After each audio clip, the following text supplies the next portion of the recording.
Welcome to Maheshan IAS. Your rank is our responsibility. जय हिंद दोस्तों। विश्व के किसी भी कोने में कहीं भी कभी भी कोई आफत, कोई त्रासदी, कोई मुसीबत आती है तो उस वक्त अगर कोई देश उस देश के साथ खड़ा होता है तो वो है हमारा प्यारा भारत देश। दोस्तों, भारत के प्रधानमंत्री श्री नरेंद्र मोदी ने पिछले 15 साल के कार्यकाल में हर वो देश की मदद की जिस देश ने हमसे मदद मांगी, चाहे वहां भूकंप आया हो, कोई त्रासदी आई हो, या फिर वहां पे कोविड का समय चल रहा हो और उन्हें हमसे दवाइयां चाह रही होंगी या फिर डॉक्टर्स वो लोग मांग रहे होंगे। हमने हर तरीके से हर देश की मदद की है दोस्तों। लेकिन कुछ ऐसी परिस्थिति बन जाती है जहां पे देश जो है वो थोड़ा पीछे झुक जाता है। आज देखिए, ये श्रीलंका है दोस्तों, एक छोटा सा टापू देश। ये क्या कह रहा है? 208 sailors will be brought to Colombo. क्यों बुला रहा है कोलंबो में? ये कह रहा है कि भाई हमको क्या चाहिए, हम किसी को no civilians should die in wars. क्या फिलॉसफी है भाई? No civilians should die in wars. 208 sailors को बुला लिया कोलंबो में। एक शिप फंसा हुआ है, उस शिप को भी बुला लिया इन लोगों ने। बोला कि भाई यहीं पे आप रहिए, उनको शरण दी, सेलर्स को शरण दी। बहुत सारे हॉस्पिटल्स में इनके लोग ट्रीट अभी हो रहे हैं जिनकी मदद की थी इन लोगों ने उस अटैक में, आयरिस देना के अटैक में। ये है विक्रम मिश्री सर, आज का ये आर्टिकल है, देखा होगा आपने। India finally condoles killing of Khamenei minister stock. ठीक है, आगे देखते जाइए। पिछले वीडियो को आपने देखा होगा, उसी वीडियो का ये कंटिन्यूएशन है। चीजों को आप कंटिन्यू करके समझिएगा। पिछला वीडियो अगर आपने देखा है तो वहीं से आपको इसको कनेक्ट करना है। और फिर से एक डिस्क्लेमर, ये वीडियो सिर्फ इंटेलेक्चुअल लोगों के लिए है जिनके अंदर सोचने, समझने और बोलने की क्षमता है, जो चीजों को लॉजिकली और रैशनली सोचते हैं और फिर अपनी प्रतिक्रिया देते हैं। सिर्फ उन्हीं लोगों के लिए वीडियो है। ये है कौन? रसिया के फॉरेन मिनिस्टर। इन्होंने क्या कहा है? Russia will do everything to create an atmosphere that will make US and Israel operation against Iran impossible. Line पढ़ो ना ध्यान से, दिख रहा है ना ये लाइन? मैं दोबारा पढ़ देता हूं। Russia will do everything to create an atmosphere that will make US and Iran operation against Iran impossible. किसको सपोर्ट कर रहा भाई?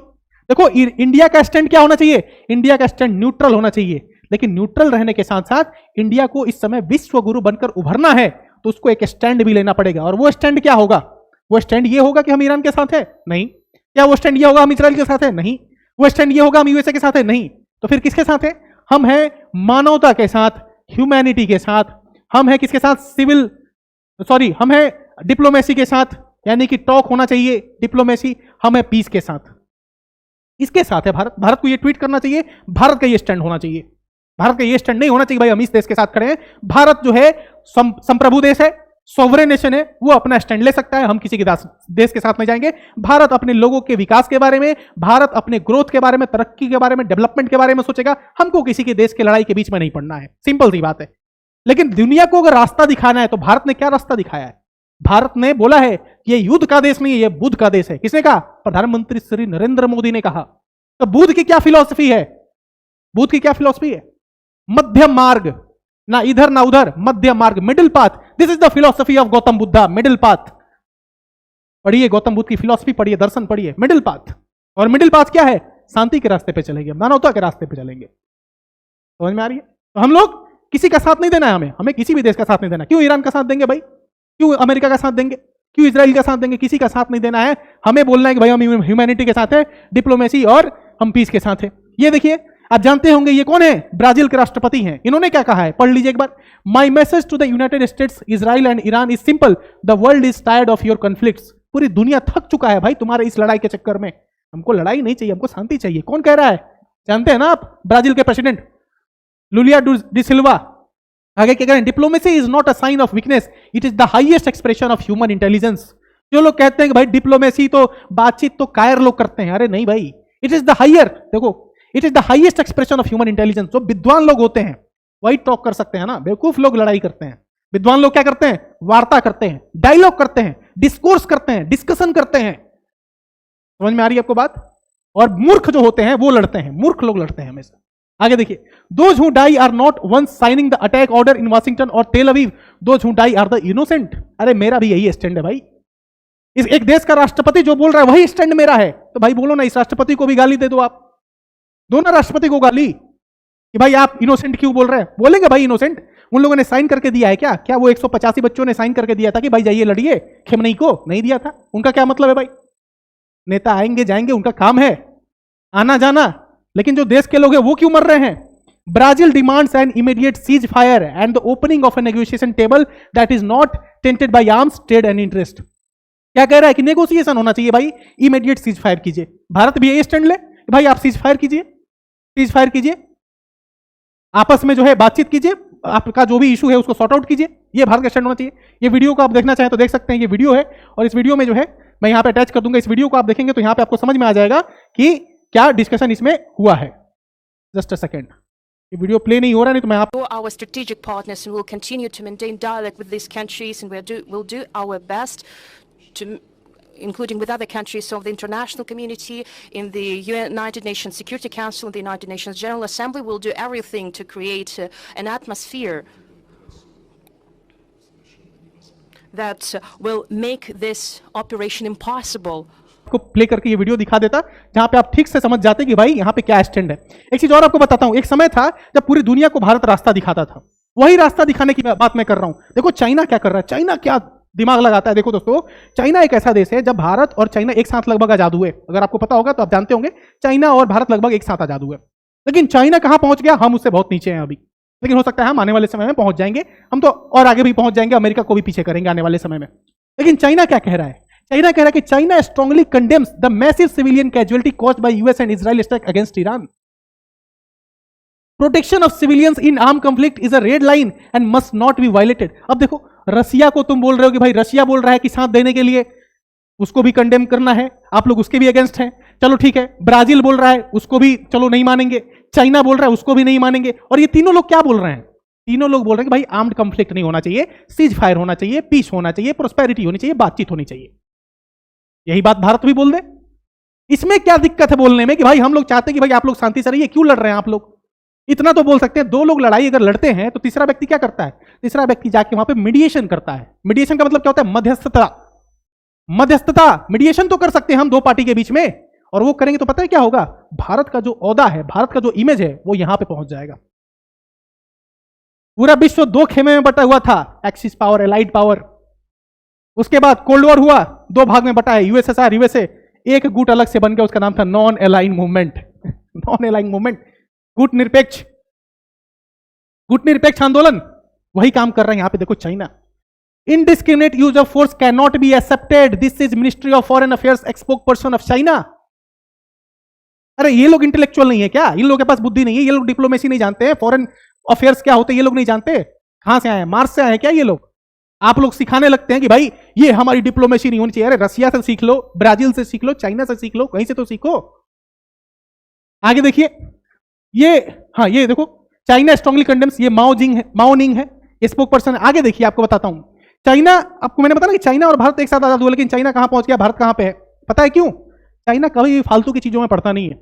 आखिरी बार उसने लगभग 1979, अगर मैं गलत नहीं हूं, तो वियतनाम के साथ वॉर लड़ा था, कोई बड़ा वॉर. उसके बाद उसने वॉर ही नहीं लड़ा. ये देखिए उसका, ये सेंजिंग है, सेंजियान भी बोलते हैं. सेंजियान 1980 में ऐसा दिखता था, 2025 में ऐसा दिख रहा है. भाई क्या डेवलपमेंट है चाइना में, देख लीजिए एक बार. 1980 और 2025 में क्या डिफरेंस है. आप चाइना में एक बार, चाइना के कभी वीडियोज उठा के देखिएगा, बहुत डेवलपमेंट है. चाइना की इकोनॉमी, मिलिट्री, सब कुछ एडवांस है. चाइना जो है डिपेंडेंट नहीं है अमेरिका पे, हम पूरी तरीके से डिपेंडेंट है. यही हमारे लिए दिक्कत है. लेकिन अमेरिका भी हम पे डिपेंडेंट है, क्योंकि अमेरिका को इतना बड़ा मार्केट पूरी दुनिया में कहीं नहीं मिलेगा. क्योंकि सबसे बड़ा कंज्यूमर अगर कहीं पे है पूरे विश्व में तो भारत है. और अमेरिका को भारत की जरूरत है, क्योंकि मार्केट मिलेगा नहीं तो अपने सामान को बेचेगा कहां से. चाइना को जरूरत नहीं है. चाइना डिपेंडेंट नहीं है अमेरिका पे, अमेरिका डिपेंडेंट है चाइना पे. इसको प्रूफ कर दूंगा अभी अगले स्लाइड में, आप देख लीजिए.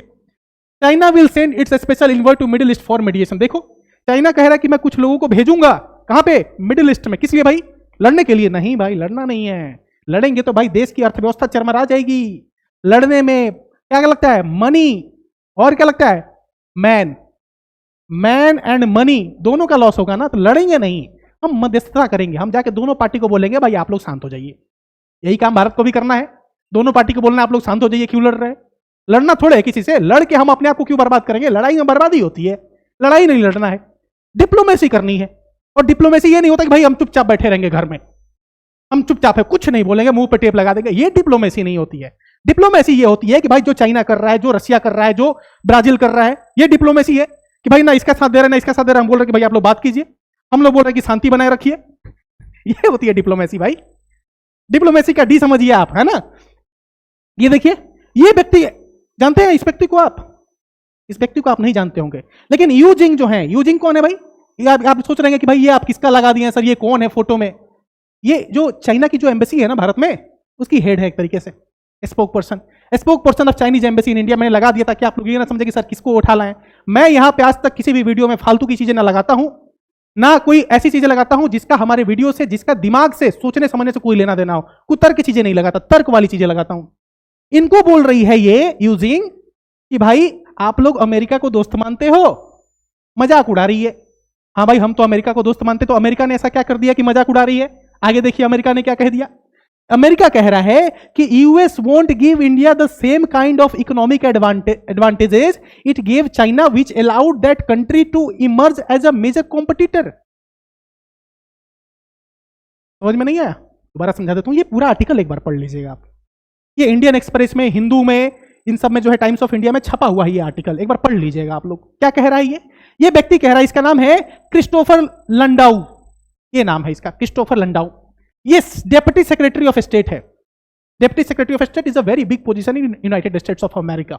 ये क्या कहना चाह रहा है? ये कह रहा है कि हम इंडिया को चाइना नहीं बनने देंगे। इसका मतलब क्या हुआ सर? इसका मतलब ये हुआ, ये कहना चाह रहा है कि चाइना आज बहुत आगे है, और इतना आगे है कि आने वाले समय में अमेरिका के बराबर में पहुंच जाएगा। तो हम इंडिया को हम चाइना नहीं बनने देंगे तो अमेरिका की बराबरी कैसे करेगा? क्योंकि इंडिया को तो पहले चाइना को बीट करना है, चाइना को बीट करने के बाद यूएसए को बीट करेगा। समझ में आ रही है आपको बात?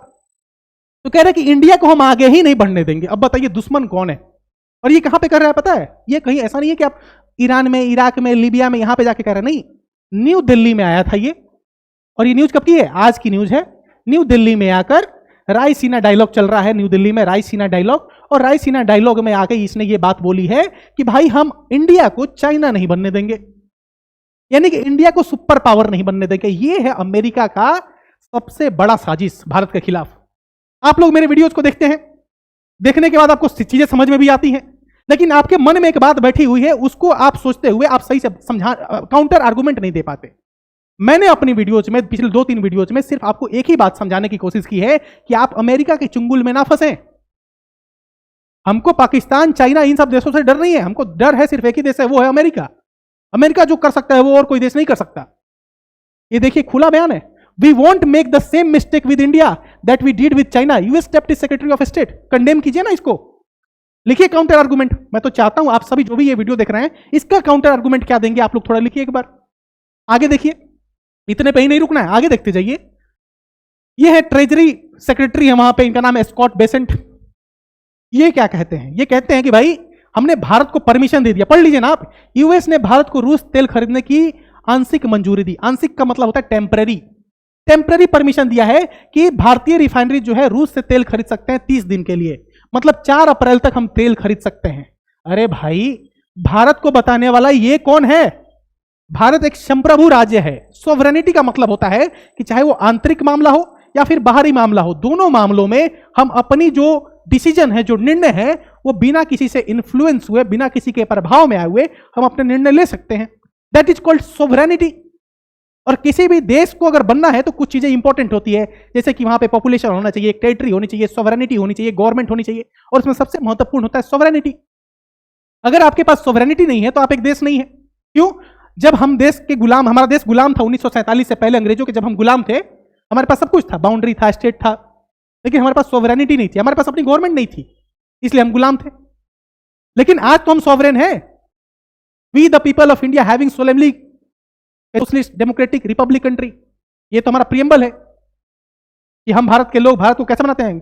गणतंत्र है हमारा, रिपब्लिक है, सोवरेन है, संप्रभु है, सोशलिस्ट है। ये कह रहा है कि भाई आप 30 दिन के लिए तेल ले लीजिए। बताइए, अमेरिका की इतनी हिम्मत है हमको बताया कि हम किससे तेल खरीदे या ना खरीदे? आप लोग समझते नहीं है चीजों को, 360 डिग्री में समझा कीजिए। अमेरिका की चाल आपको समझना है। यही वो अमेरिका है जो क्या कहता है कि भारत और पाकिस्तान के बीच में युद्ध हो रहा है, तो उसको कौन रुकवाया? मैंने रुकवाया। फिर कहता है कि भाई भारत जो है वो रसिया से तेल नहीं लेगा, तो कहां से लेगा भाई? तो वेनेजुएला से लेगा। ठीक है भाई। फिर ये क्या कहता है? कहता है कि भाई अभी जो है आप जो है रसिया से तेल खरीदिए। मतलब ये जो होगा, ये सब कुछ जो होगा, ये बताएगा हमको कि क्या करना है, किसे तेल लेना है, किसे तेल नहीं लेना है, सब कुछ अमेरिका हमको बताएगा। ये जो चीजें हैं, ये एक तरीके से चोट पहुंचाने वाली बात है दोस्तों। और देखो, जो आयरिश देना जो था ना, उसको अगर हमने कंडेम किया रहता तो ये हमारे लिए एक स्टैंड दिखाता कि भारत जो है तुम्हारे कहने से नहीं चलेगा। और रसिया से हम तेल लेंगे भाई, वो हमारा दोस्त है, हम क्यों नहीं लेंगे? ये बताने वाला कौन है? अमेरिका। अमेरिका बताने वाला कोई नहीं। लेकिन यही बात है कि हम लोग इसको जवाब क्यों नहीं दे रहे हैं? एटलीस्ट हम लड़ेंगे नहीं, कम से कम जवाब तो दे कि भाई तुम कौन हो बताने वाले। आपने बोला कि सर ट्रेड डील तो साइन नहीं हुआ, तो ट्रेड डील जब साइन नहीं हुआ तो ट्रेड डील में ही तो ये लिखा हुआ था कि भाई रसिया से तेल नहीं खरीदना है। इसका मतलब ट्रेड डील साइन हो गया क्या? मतलब कुछ समझ ही नहीं आ रहा कि क्या हो रहा है। ट्रेड डील साइन भी नहीं हुआ, फिर भी ये बता रहा है हमको ट्रेजरी सेक्रेटरी, क्या नाम है इसका, स्कॉट बेसेंट, कि भाई तेल आप तेल ले लीजिए 30 दिन के लिए। ये कौन होता है बताने वाला 30 दिन के तेल लेना है नहीं लेना है? समझा कीजिए आप चीजें, है ना। तो इस तरीके से अमेरिका जो है वो क्या करता है, आपको युद्ध के बीच अमेरिका ने भारत को रूसी तेल खरीदने की छूट दी। बताओ ना, मतलब ये कौन होता है छूट देने वाला हमें? इसने अटैक किया किस पे? ईरान पे। हमसे परमिशन लिया क्या? ये जब अपना डिसीजन खुद ले सकता है तो हमको किससे तेल लेना है किससे नहीं लेना है ये तो हमारा मामला है। हम देख लेंगे क्या करना है, हम भारत के लोग देख लेंगे, हमारी सरकार देख लेगी, नरेंद्र मोदी देख लेंगे। ये क्यों बता रहा है हमको कि क्या लेना है क्या नहीं लेना है? लेकिन आप लोग समर्थक हैं अमेरिका के, मुझे पता है। समर्थन कीजिए, देखिए क्या कर रहा है अमेरिका। समर्थन कीजिए अमेरिका का। अभी आपको और हकीकत दिखा देता हूं अमेरिका की। चलो ये तो गौतम अदानी ने क्या कर दिया, आपने तेल के दाम, गैस के दाम बढ़ा दिए हैं, ठीक है वो हटा दो। ये है सैयद अब्बास आरागाची। सैयद अब्बास आरागाची ने एक बात बोली दोस्तों, अगर आपको वो बताऊं तो बहुत मजा आ जाएगा। इसको तो आप सुन नहीं पाएंगे, लेकिन ये इंटरव्यू चल। Are you afraid of a U.S. invasion in your country? No, we are waiting for them. You are waiting for the U.S. military to invade the ground troops? Yes, because we are confident that we can confront them, and that would be a big disaster for them. रहा था, पूछा गया कि भाई, इनसे पूछा गया कि भाई आपके देश में अमेरिका घुसने वाला है, आपको डर नहीं लग रहा? कह रहा है वेलकम है, आइए, we are waiting for them. क्या बात है भाई, क्या बात है, क्या बात है। जब किसी देश में अगर ऐसा सिपाही हो, वो देश कभी हार नहीं सकता। वो कहते हैं ना, 1.25 लाख से एक लड़ाऊं, गुरु गोविंद सिंह नाम कहाऊं। ये ऐसे योद्धा हैं दोस्तों। ये कितनी हिम्मत है इस व्यक्ति में, आप इस बात से अंदाजा लगा दीजिए कि जब ये एंकर पूछता है कि अमेरिका घुसने वाला है ईरान में, आप लोग डर नहीं रहे क्या? तो कह रहे हैं कि मुंहतोड़ जवाब देंगे, we are waiting for them. क्या जज्बा है इस व्यक्ति में। सैयद अब्बास आरागाची नाम याद रखा जाएगा इतिहास में। इस इंटरव्यू को याद रखा जाएगा कि वो अमेरिका जो पूरी दुनिया का चौधरी बना घूमता था, ठेकेदार बना करता था कि भाई हम ही हैं सब कुछ। वेनेजुएला के राष्ट्रपति को उसको बीबी के साथ उठा लेता है, वाइफ के साथ उठा लेता है। भाई क्या बात है, मानना पड़ेगा। Iran is confident it could counter a US ground invasion, foreign minister says. देख लीजिए 7 दिन बाद ये हालात हैं, जब इस देश का जो सबसे बड़ा लीडर है वो मारा गया, बहुत सारे बच्चे मारे गए, बहुत सारे सैनिक मारे गए, तब ये जज्बा है।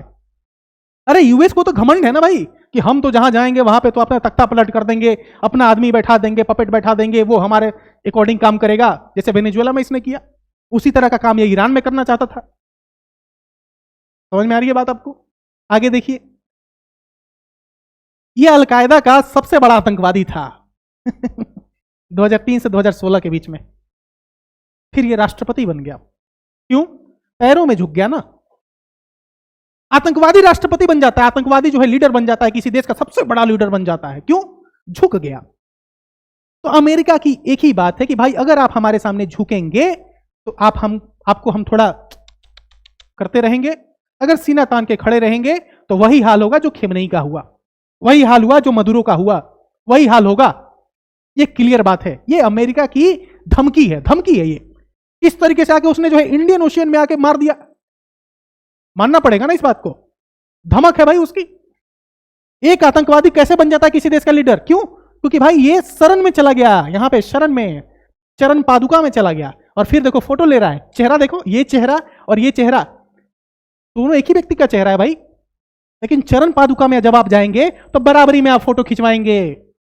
ये हकीकत है अमेरिका की। किताबें पढ़ा कीजिए, स्कॉलर्स को सुना कीजिए, आपको अमेरिका की हकीकत पता चलेगी। जॉन एफ कैनेडी का स्टेटमेंट याद कीजिए। एक बार इंदिरा गांधी को धमकी दे दिए। इंदिरा गांधी ने क्या कहा? इंदिरा गांधी ने कहा कि भाई तुम दोस्त हो, हमारे बॉस मत बनो। क्या बात है भाई। तो दोस्त जब सर पे चढ़ने लगता है तो उसको बताना पड़ता है। तो इंदिरा गांधी ने बताया कि दोस्त हो, बॉस मत बनो, चरण पादुका में नहीं जाएंगे हम तुम्हारे। ये चाहता है क्या कि सब कोई आके मेरे चरण पादुका में गिर जाएं। ये हालात हैं अमेरिका के। आगे देख लीजिए, ये हाल था इराक का, लीबिया, सीरिया, यूगोस्लाविया, यमन, सब जगह इसने क्या हालात किए हैं ये देख लीजिए। US president Trump says Cuba is just a question of time after Iran. अगली बारी क्यूबा की है। ऐसा ही होगा दुनिया में, ईरान का खेल खत्म, अगली बारी क्यूबा की। वेनेजुएला में हुआ, ईरान में हुआ, क्यूबा, फिर अगला देश का नंबर आ जाएगा।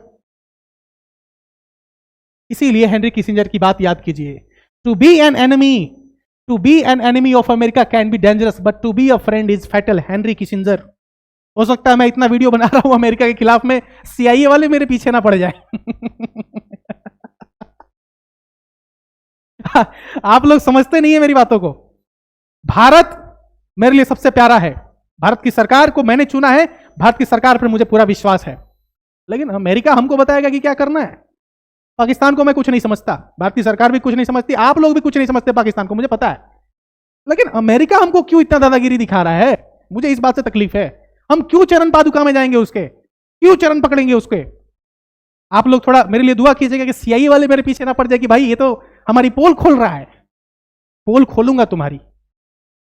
आपको अगले क्लास में ना, अगले जो वीडियोज मैं लेके आऊंगा उसमें आपको 2-3 किताब बताऊंगा, वो पढ़ा कीजिएगा आप लोग। आपको समझ में आएगा कि अमेरिका का इतिहास कैसा रहा है। इस अमेरिका ने कभी हमारा साथ नहीं दिया, कभी। 1947 से लेकर आज तक देख लीजिए, अनाज भेजता था हम पे। आपको क्या बताऊं, PL480 यही था, if I am not wrong, माफ कीजिएगा अगर गलत होगा ये स्कीम का नाम। तो सड़ा हुआ अनाज देता था हमको। सुअर जिस अनाज को नहीं खा सकते थे वो अनाज भारत को भेजता था, क्योंकि अंग्रेज तो हमको लूट के चले गए थे 1947 में, हमारे पास कुछ था नहीं। ग्रीन रेवोल्यूशन बाद में आया, MS स्वामीनाथन की वजह से हमारे यहाँ ग्रीन रेवोल्यूशन हुआ, हरित क्रांति हुई, भारत के पास अनाज आया। आज भारत जो है सफिशिएंट है, फूड प्रोसेसिंग इंडस्ट्रीज हम बना रहे हैं, फूड के मामले में हम बहुत अच्छे से सक्षम हैं। लेकिन एक समय था हमारे पास खाना नहीं था। लाल बहादुर शास्त्री ने क्या कहा कि भाई एक टाइम का आप खाना छोड़ दीजिए, जय जवान जय किसान का नारा दिया। फिर उसमें मोदी जी ने एक और लाइन जोड़ दिया, जय जवान जय किसान जय विज्ञान। तो ये अमेरिका जो है हमको अनाज भेजता था, कैसा सड़ा हुआ अनाज, लो क्वालिटी का अनाज। आप लोग कैसे भूल जाते हैं भाई। अमेरिका का अगर आप साथ दे रहे हैं तो आप लोग ऐसी दुनिया में जी रहे हैं जो ख्याली पुलाव वाली दुनिया है, एक सपने वाली दुनिया है। हकीकत में जब आप आएंगे तो चमाटा लगेगा आपके गाल पे और बहुत जोरदार तमाचा लगेगा, याद रखिएगा। ईरान का कोई समर्थन नहीं है, ईरान का कोई भी समर्थन मैंने नहीं किया किसी भी वीडियो में। मैं समर्थन एक चीज का करता हूं, वो आज भी समर्थन है, वो है कि इनोसेंट पीपल का लाइफ नहीं जाना चाहिए। मैं समर्थन करता हूं पीस का, मैं समर्थन करता हूं कि सब कोई मिलकर जो है आगे बढ़े, ग्रोथ करे। मैं समर्थन करता हूं डेवलपमेंट का, इन सब चीजों का समर्थन है। लड़ाई, मारपीट, वॉर, इन सब का कोई समर्थन नहीं है। अमेरिका का कोई समर्थन नहीं है, क्लियर बात है, ठीक है। फिर वही बात, इस कोट के साथ आपको छोड़ जाता हूं। आई थिंक पिछला वीडियो अगर आपने देखा होगा तो उसी के साथ इसको कनेक्ट करके अगर आपने देखा होगा तो आपको ये वाला वीडियो भी अच्छे से समझ में आया होगा। इस लाइन को याद कीजिए, it is the time to invest in architecture of peace, not the tools of war. China के साथ चाइना से हमें सीखना चाहिए कि चाइना ने किस तरीके से अपना डेवलप करके अपने आप को अमेरिका के बराबरी में ला दिया। अमेरिका की इतनी हिम्मत नहीं है चाइना के साथ कुछ कर दे, अमेरिका की इतनी हिम्मत नहीं है रशिया के साथ कुछ कर दे। लेकिन भारत को जिस तरीके से उसने एक क्या बोलूं खिलौना बना रखा है उसने। हर दिन ये कमेंट करता था डोनाल्ड ट्रंप, आप भूल गए क्या? हर दिन मैंने भारत पाकिस्तान का युद्ध रुकवाया। अरे कौन हो तुम, कौन हो तुम रुकवाने वाले भाई?